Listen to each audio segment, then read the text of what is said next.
Hi, my name is Pamik Han, and today I will be presenting the Unit 3 assignment Squealer's propaganda project. So let's go on to it. What exactly is propaganda? Propaganda is the use of intense and emotional appeals to get people to be motivated to do something, like, for example, to join the army or vote or favor for a candidate or believe in an ideology and many more. Propagandas are always biased and serves misleading information in order to get the reader to support or join a cause. Other than that, propaganda are always political. In propagandas, they will usually try to evoke a strong sense of feelings such as fear, anger, patriotism, and happiness in the reader. And when this happens, it will cause the reader to be moved, and then they will do what the author of the propaganda wants, which is basically the purpose of the propaganda. So there are many tricks that propagandists are often use in a propaganda, which as glittering generalities, name calling, transfer, testimonial, playing folks, bandwagon, and card stacking. These are the seven most commonly used propaganda tricks, although there are others.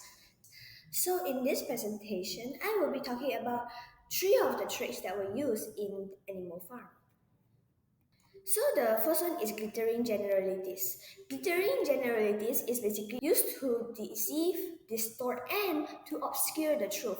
So throughout George Orwell's Animal Farm novella, the pigs employ glittering generalities to seem superior than the animals, gaining various advantages over them.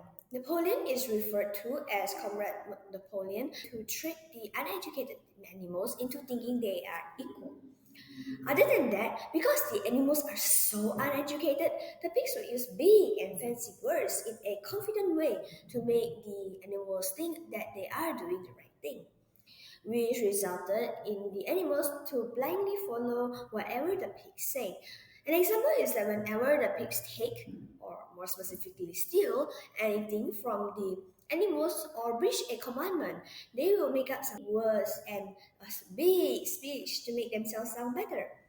By the end of the novel, the pigs have utterly destroyed everything that the animal rebellion stood for and have even renamed the animal farm back to the Manor Farm.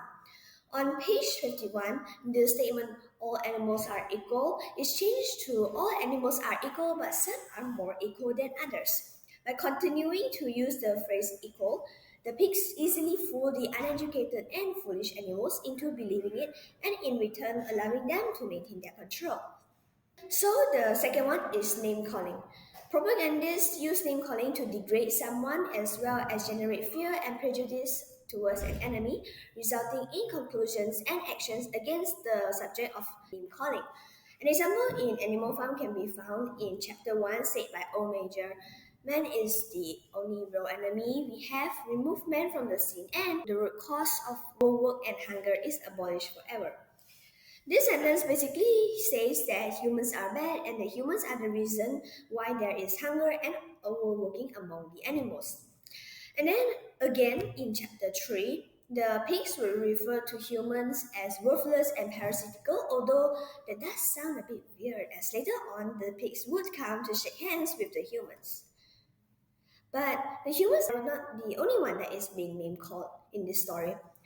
Snowball was also a primary target of this. In chapter 6, Squealer said, "Do you know the enemy who has come in the night and overthrown our windmill?" Snowball, which is actually not true and is just all completely made up. Lastly, we will talk about the bandwagon trick that can be found in Animal Farm. The tendency of individuals to do or believe in something because everyone else is doing it.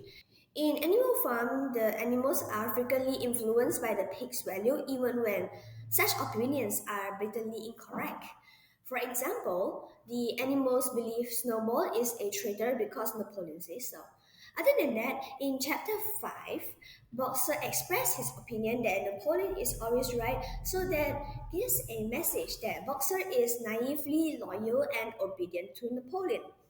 And throughout the novel, many animals has raised their concerns, but they will always be shut down.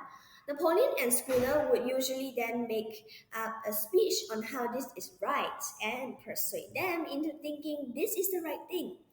This is a very classic case of the bandwagon effect as the animals blindly follow the pigs without scrutinizing their claims. The bandwagon effect is a potent instrument for manipulating people's beliefs and behavior.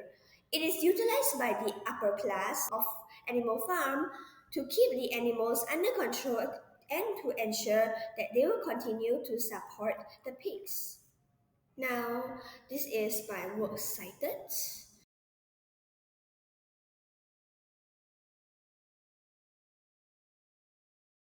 Thank you very much for listening to my presentation. Bye bye.